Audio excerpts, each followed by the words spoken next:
തെമ്മാടിത്തമ്പുരാൻ ഭാഗം 26. രചന അവതരണം ദിവ്യരാജ്. എടാ രുധിനെ, ഏതാടാ പുതിയ ഇറക്കുമതി? അന്തിസഭയിലേക്ക് കുപ്പിയുമായി വന്ന് കയറിയപ്പോഴേ രാമു ആക്രാന്തത്തോടെ തിരക്കി. ഇറക്കുമതിയോ? രുധിൻ കാര്യം മനസ്സിലാവാതെ നെറ്റിചൊളിച്ചു. ഓ, അവനൊന്നും അറിയില്ല. എടാ, ആ ആട്ടക്കാരി, നിങ്ങളുടെ തെക്കയിലെ പഴയ വീട്ടില് വാടകയ്ക്ക് വന്നവള്, കൂടെ ഒരു കാർന്നോരും വല്ലാത്തൊരു ചിരിയോടെ പറഞ്ഞതും. ഓ അതോ, അത് പുതിയ വാടകക്കാരാടാ. രാമൻ മാമ പറഞ്ഞിട്ടാണെന്ന് തോന്നുന്നു അവര് വീട്ടിലേക്ക് വന്നത്. വരുത്തരാണ്, ഇതിനു മുന്നേ കണ്ടിട്ടില്ല. ചെറുചിരിയോടെ പറഞ്ഞു രുധിൻ. ഏതായാലും ആ പെണ്ണ് കൊള്ളാം, നല്ല യമണ്ടൻ ചരക്ക്. ആരും ഒന്ന് നോക്കിപ്പോവും. പിന്നെ അത്രയ്ക്ക് വെടിപ്പല്ലാന്ന് തോന്നുന്നു. ഉടഞ്ഞില്ലെങ്കിലും ആ ശരീരപ്രകൃതി കാണുമ്പോൾ അറിയാം. നാവ് കൊണ്ട് ചുണ്ടൊഴിഞ്ഞു രാമു. ദേ രാമു, മാനവും മര്യാദയ്ക്കും അന്തസ്സായിട്ട് ജീവിക്കണ കൊച്ചാ അത്. ഈടേക്ക് വന്നത് പോലും ഉപജീവന മാർഗത്തിന് വേണ്ടിയാ. വേണ്ടാത്തത് പറഞ്ഞ് ഓളെ വെറുതെ നാറ്റിക്കണ്ട നീ. അവന് നേരെ വിരൽ ചൂണ്ടി രുധിൻ. എന്താടാ, നിനക്ക് ആ പെണ്ണിനെ നോട്ടുണ്ടോ? വല്ലാത്തൊരു ഭാവത്തിൽ രാമു തിരക്കി. നിന്നെപ്പോലെ കാണണ അവളുമാരെയൊക്കെ കിടപ്പറയിൽ കൊണ്ടുവരാൻ നടക്കുവല്ലേ ഞാൻ?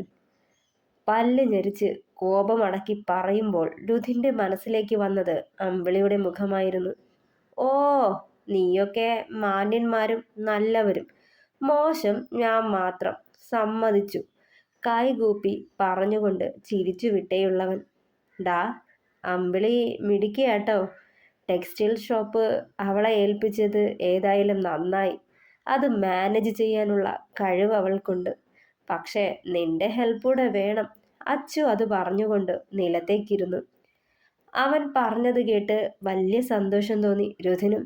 അത് അവൻ്റെ മുഖത്ത് തെളിഞ്ഞ ചിരിയിൽ തന്നെ ഉണ്ടായിരുന്നു. പുതിയ സ്റ്റോക്ക് ഇറക്കാൻ ഓർഡറൊക്കെ കൊടുത്തിരിക്കുക.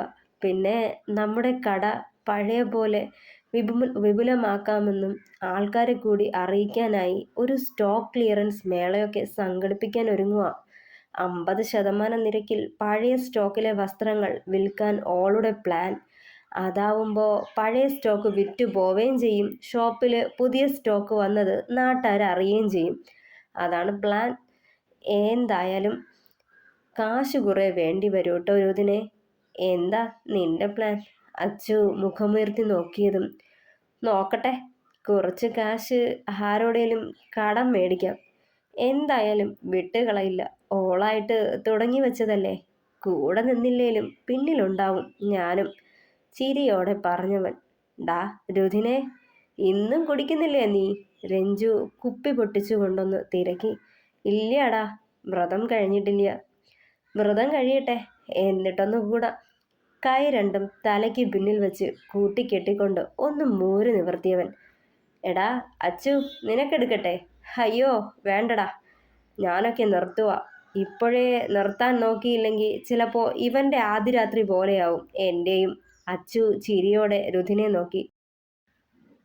ഹോ, എൻ്റെ പൊന്നച്ചു, നീ അതൊന്നും ഓർമ്മിപ്പിക്കല്ലേ. അന്ന് കാട്ടിയ അബദ്ധത്തിന് ദേവീപ്രസാദം കിടക്കാതെ അലയുവാടാ ഞാൻ. പ്രത്യേക ടോണിൽ പറഞ്ഞതും. എന്തോന്നാന്ന്? രാമു നെറ്റി ചുളിച്ചു. മനസ്സിലായില്ലേ? എടാ, ഇവനിപ്പോഴും കന്യകനാന്ന് ആക്കി ചിരിച്ചുകൊണ്ട് അച്ചു പറഞ്ഞതും. ആ ഞെട്ടലിൽ കുടിച്ചുകൊണ്ടിരുന്ന മദ്യം തരിപ്പിൽ കയറി രഞ്ജു ചുമയ്ക്കാൻ തുടങ്ങി. അതെന്താടാ? രാമു ആശ്ചര്യത്തോടെ തിരക്കിയതും. കുടിച്ചോണ്ട് അവളുടെ ദേഹത്ത് തുടരുതെന്ന് വിലക്കിയെന്ന് അമ്പിളി. അച്ചു ചിരിയടക്കി. ഇവന് നട്ടലില്ലാഞ്ഞിട്ടാ. ഇതിനൊക്കെ അവളുടെ സമ്മതം നോക്കി നിക്കണതെന്തിനാ? താലി കെട്ടിയ ഭാര്യയല്ലേ, ഇതിനൊക്കെ തന്നല്ലേ കൊണ്ടുവരണത്. നീ ഇതുപോലെ അവളുടെ ഇഷ്ടവും ഇഷ്ടക്കേടും നോക്കി തോടാണ്ട് മാറി നിന്നോ.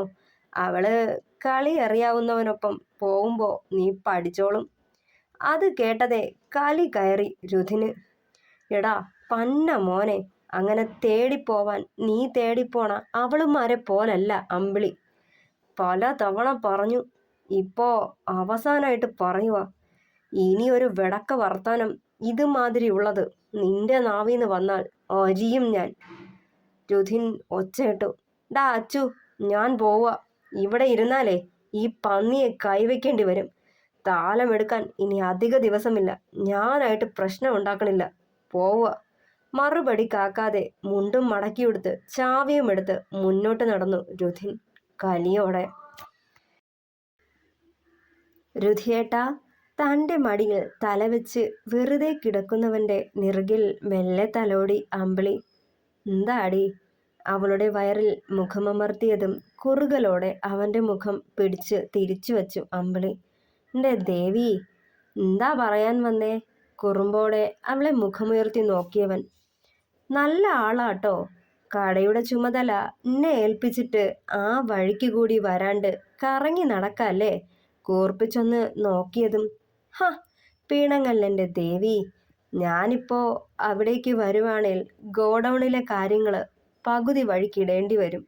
അതുകൊണ്ട് ടെക്സ്റ്റൈൽ ഷോപ്പിലെ കാര്യങ്ങൾ മൊത്തം എൻ്റെ ദേവി നോക്കിയാൽ മതി കേട്ടോ. അവളുടെ കവിളിലൂടെ വിരലൊഴിഞ്ഞവൻ. എന്നാലും കടയിലെ കാര്യങ്ങളൊക്കെ കുറച്ചുകൂടി ഉഷാറാവണമെങ്കിൽ രുധിയേട്ടനും എൻ്റെ ഒപ്പം വേണം കേട്ടോ.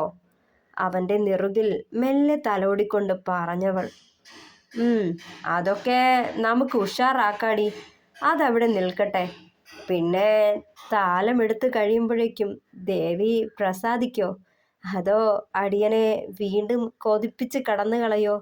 മെല്ലെ അവളെ ചേർത്ത് പിടിച്ച കഴുത്തിലായി ചുണ്ടണച്ചവൻ. നാണത്തോടെ മുഖം താഴ്ത്തിയുള്ളവൾ. വ്രതത്തിൻ്റെ കാര്യം പറഞ്ഞപ്പോഴാ. രുധിയേട്ടാ, എനിക്ക് വീട്ടിലൊന്ന് പോണായിരുന്നു. അമ്മയ്ക്കും അനിയത്തിക്കും അനിയനും ഡ്രസ്സൊക്കെ എടുത്തു കൊടുക്കാമെന്ന് കരുതിയതാ. നാളെ രുധിയേട്ടനോടി എൻ്റെ ഒപ്പം വരുമോ? തെല്ലൊരു മടിയോടെ ചോദിച്ചവൾ. അതെന്ത് ചോദ്യം എൻ്റെ ദേവിയെ? വരുമോന്നല്ല, എപ്പോ വന്നു നോക്കിയാൽ മതി. ഇടുപ്പിൽ കൈയമർത്തി അവളെ തന്നിലേക്ക് അണച്ചു പിടിച്ചുകൊണ്ട് ബെഡിലേക്ക് മറിഞ്ഞവൻ. നീണ്ട മൺപാതയിലൂടെ മുന്നോട്ട് നടന്നു പോകവേ ആ മൺവീതിയും അകലെ കാണുന്ന റെയിൽവേ പാതയും സൂക്ഷ്മതയോടെ നിരീക്ഷിച്ചവൾ. അന്നത്തെ തനിക്ക് മറക്കാനാവാത്തതുപോലെ ആ റെയിൽവേ പാതയും മറക്കില്ല താൻ.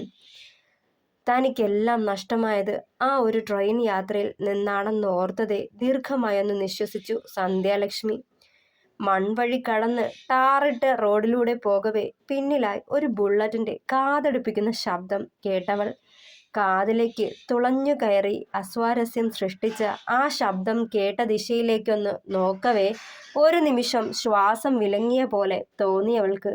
ആരെ തേടിയാണോ താൻ ഇവിടേക്ക് വന്നത് അയാൾ തന്നെ, അതും തൻ്റെ കൺമുന്നിൽ.